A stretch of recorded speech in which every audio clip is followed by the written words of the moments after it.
Hello friends, स्वागत है आप सभी का माय स्टडी दोस्त यूट्यूब चैनल पे। तो गाइस, अगर आप प्रिपेयर कर रहे हैं रेलवे के किसी भी एग्जाम के लिए, अभी रिसेंटली में आपने देखा होगा कि एनटीपीसी, उसके अलावा लेवल 1 और भी बहुत सारे एग्जाम जैसे कि आरआरबी, जेईई के एग्जाम चल रहे हैं। तो उन सभी एग्जाम के लिए आप इंडिया के टॉप मोस्ट एजुकेटर से अनअकैडमी प्लस पे पढ़ सकते हैं, वो भी एक मात्र छोटे से सब्सक्रिप्शन देके। इसमें गाइस आपको इंडिया के number 1 wifi study YouTube channel के द्वारा भी टॉप मोस्ट वीडियोस एजुकेटर के द्वारा रेलवे एग्जाम के लिए स्पेशली प्रोवाइड किए जाते हैं।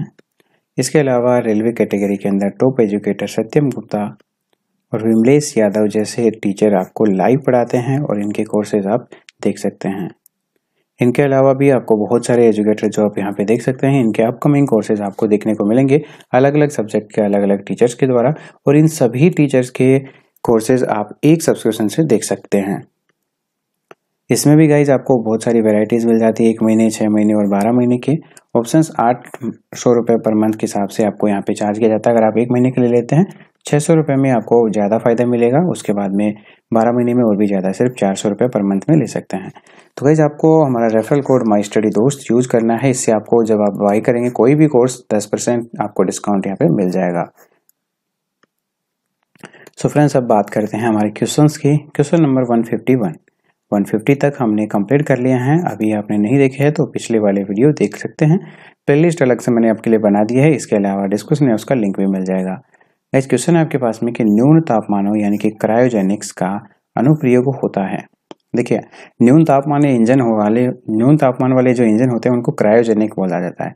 ठीक है, उनका यूज कहाँ पे किया जाता है? अंतरिक्ष यात्रा में चुंबकीय प्रोत्स्थापन या दूरी मिति में। ठीक है ना। तो जो सैटेलाइट वगैरह होते हैं इनको छोड़ने के लिए यहाँ पे जैसे PSLV वगैरह हैं, इनमें यूज किया जाता है क्रायोजेनिक इंजन। तो वो आपके पास में यहाँ पे ध्यान रख लेना है।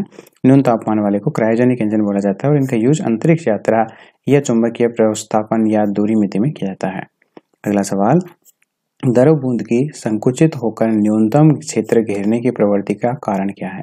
देखिए, आपने देखा होगा बहुत बार कि जैसे ही आप यहाँ पे देख सकते हैं कि कोई भी टेबल पे पानी गिर जाता है तो उसके जो कण होते हैं पहले तो बिखर जाते हैं, लेकिन कुछ समय बाद आप देखिएगा वो एक जगह पे इकट्ठे हो जाएंगे सारे के सारे। वो किसके लिए होता है? आपके पास में सरफेस टेंशन यानी कि पृष्ठ तनाव के कारण होता है। बहुत बार ये क्वेश्चन पूछ लिया जाता है आपसे, तो आपको ये ध्यान रख लेना है, इंपॉर्टेंट क्वेश्चन है।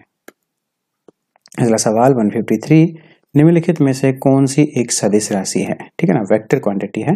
तो वो आपके पास में अगर ऑप्शन में संवेग होता है यानी कि मोमेंटम, तो ये क्या है? आपके पास वेक्टर क्वांटिटी है। नेक्स्ट क्वेश्चन है आपके पास में 154 कि जब किसी झील की तली में उठकर वायु का बुलबुला ऊपर की सतह तक आएगा तो उसका आकार क्या होगा? देखिए, बहुत सारे क्वेश्चन आपसे यहाँ पे पूछे जाते हैं। जैसे ये समझ लीजिए कि सरफेस है पानी का, इसमें अगर कोई बुलबुला यहाँ से उड़ता है तो वो ऊपर तक आएगा तो उसमें क्या होगा कि आकार में वृद्धि होती जाएगी।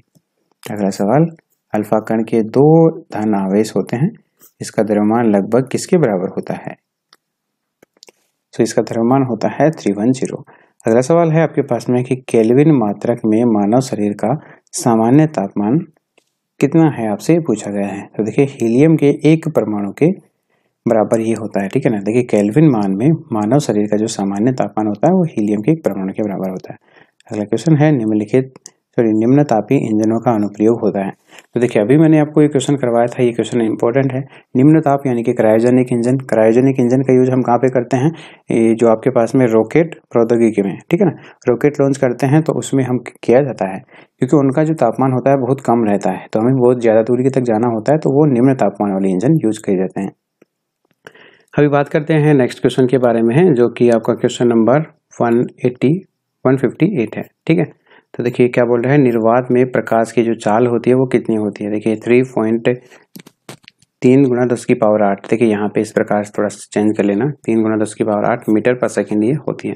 देखिए, ये आपने बहुत जगह पे देखा होगा 3 × 10⁸। तो ये जो वो है सबसे ज्यादा है प्रकाश की चाल, वो निर्वात में ही होती है, तो निर्वात में ही ये बोला जाता है। ठीक है। उसके बाद देखिए नेक्स्ट क्वेश्चन, निम्न में से सदिश राशि कौन सी है? देखिए, अगर आपके पास में ऑप्शन में वेग दिया गया हो, वेलोसिटी, तो वो आपके पास में एक वेक्टर क्वांटिटी होती है, सदिश राशि होती है। अगला सवाल 160 क्वेश्चन नंबर, इसमें आपको बोला गया है कि एक परिशुद्ध घड़ी, ठीक है, 3 बजे का समय दर्शा रही है, यानी कि वो बिल्कुल सही है, 3 बजे का टाइम उसमें शो कर रहा है। तो घंटे की सुई जो है 135 डिग्री घूमने के बाद क्या समय होगा? तो एक तरह से ये साइंस का क्वेश्चन ना होके मैथमेटिक्स का क्वेश्चन ही आपके लिए हो गया है। तो यहाँ पे इसका जो टाइम हो जाएगा 7:30 हो जाएगा। देखिए इस तरह से क्वेश्चन कुछ पूछा गया है कि 3 बजे हुए हैं घड़ी के अंदर, और यहाँ पे जो आपके घंटे की सुई है यहाँ पे देखिए 3 पे होगी घंटे की सुई, इसको 135 डिग्री घूमने के बाद में समय क्या होगा। तो यहाँ से जब ये 135 डिग्री घूम जाएगी तो लगभग 7:30 आपके पास हो जाएंगे, यानी कि 7:30। ओके, अगला सवाल है एक खगोलीय मात्रक की औसत दूरी है। ठीक है, तो ये आपके पास हो जाएगा कि पृथ्वी और सूर्य के बीच की जो दूरी होती है उसे खगोलीय मात्रक की औसत दूरी कहते हैं। नेक्स्ट क्वेश्चन देखिए 162, निम्नलिखित में से किसने न्यूटन से पूर्व ही बता दिया था कि सभी वस्तुएं पृथ्वी की ओर गुरुत्वाकर्षित होती हैं। तो ये हैं आर्यभट्ट, जिन्होंने न्यूटन से पहले ही बता दिया जाता था। देखिए वैसे पहले ये पता नहीं था कि ये क्या है, गुरुत्वाकर्षण उसको नाम नहीं दिया गया था, लेकिन आर्यभट्ट ने ऐसा कुछ एक्सप्लेन पहले ही कर दिया था कि वस्तुएं जो है पृथ्वी की ओर आकर्षित होती हैं। नेक्स्ट क्वेश्चन है जेट इंजन किस सिद्धांत पर कार्य करता है। तो ये रैखिक संवेग संरक्षण के सिद्धांत पर कार्य करता है। जेट इंजन रैखिक संवेग संरक्षण के सिद्धांत पर कार्य करता है, इसको भी आप इंपॉर्टेंट मान के चलिएगा।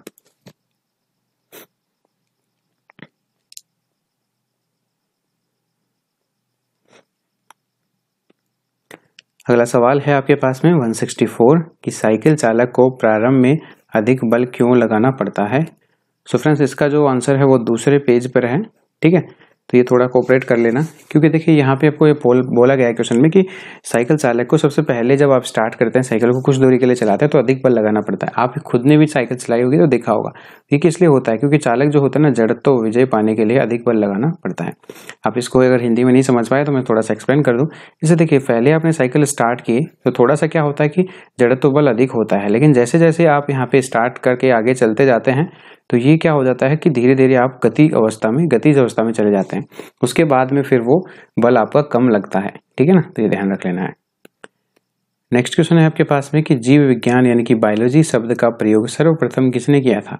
तो ये देखिएगा क्वेश्चन आपके लिए बहुत इंपॉर्टेंट है, लेमार्क और ट्रेविरेनस ने। ठीक है ना, ट्रेविरेनस ने, लेमार्क के ट्रेविरेनस ने। तो ये चीज आपको ध्यान रख लेनी है। अगला सवाल वनस्पति विज्ञान के जनक किसे कहा जाता है। ये भी बहुत बार पूछा गया है, थियोफ्रेस्टस। ठीक है ना, तो क्वेश्चन को ध्यान रख लेना, थियोफ्रेस्टस विज्ञान या वनस्पति विज्ञान के जनक है। ठीक है ना। नेक्स्ट क्वेश्चन है 164, चिकित्सा शास्त्र का जनक किसे कहा जाता है। तो ये आपके पास में हो जाएगा हिप्पोक्रेटस, चिकित्सा शास्त्र हिप्पोक्रेटस। ओके, नेक्स्ट है पुष्पों के अध्ययन को क्या कहा जाता है। ये भी इंपॉर्टेंट क्वेश्चन है, एंथोलॉजी बोला जाता है। ठीक है ना, एंथोलॉजी पुष्पों के अध्ययन, फूलों के अध्ययन को बोला जाता है। अगला सवाल है कि वन अनुसंधान संस्थान कहाँ स्थित है।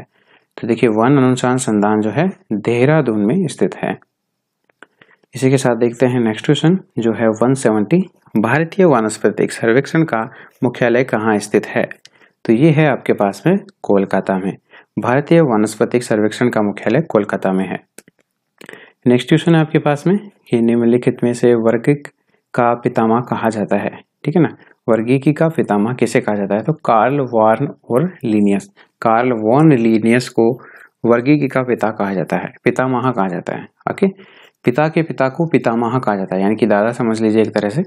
वर्गीकरण के आधारीय इकाई क्या है। तो देखिए स्पीसीज जो है ये वर्गीकरण के आधार इकाई है कि किस स्पीसीज का ये है, उसके आधार पर उसे कैटेगराइज किया जाता है। नेक्स्ट देखिए 173, जीवाणु की खोज सर्वप्रथम किसने की थी। तो ल्यूवेनहॉक, जीवाणु की खोज की थी ल्यूवेनहॉक ने। तो ये क्वेश्चन काफी इंपॉर्टेंट है, जीवाणु की खोज सर्वप्रथम की थी। उसके बाद वानस्पतिक केंद्र किस में अनुपस्थित होते हैं। ठीक है ना, वास्तविक केंद्र किस में अनुपस्थित होता है। तो जीवाणु में जो होता है ना वास्तविक केंद्र नहीं होता है, तो ये भी आपको ध्यान रख लेना है। अगला सवाल है कि भोजन की विषाक्तता यानी कि जो पॉइजनस है उसको उत्पन्न होती है, किसके कारण होती है। देखिए ना, कुछ दिन बाद में आप देखते हैं कि भोजन जो होता है खराब हो जाता है, किस लिए हो जाता है वो, कोलोस्ट्रिडियस बोटुलिनम द्वारा। ठीक है ना, कोलोस्ट्रिडियम बोटुलिनम। ठीक है ना, तो थोड़ा सा डिफिकल्ट है आपके लिए, तो इसको एक बार पढ़ लेना अच्छे से। फिर से मैं आप पढ़ देता हूँ आपके लिए, कोलोस्ट्रिडियम बोटुलिनम। ठीक है, तो इसके द्वारा ये क्या हो जाता है, भोजन आपका विषाक्त हो जाता है थोड़ा सा। अभी की गाइस ये हमारे कंप्लीट हो गए हैं इसी सेक्शन के 25 और क्वेश्चंस। अगले वीडियो में 25 और क्वेश्चन देखेंगे। तो आई होप आपके लिए वीडियो हेल्पफुल रहा होगा। देखिए ज़्यादा बड़ा वीडियो भी मैं बना नहीं रहा हूँ, आपको भी पता है कि आपको भी रिसेंटली एग्जाम हुए हैं तो आप थोड़ा बोरिंग फील करते होंगे ज़्यादा बड़े वीडियो में।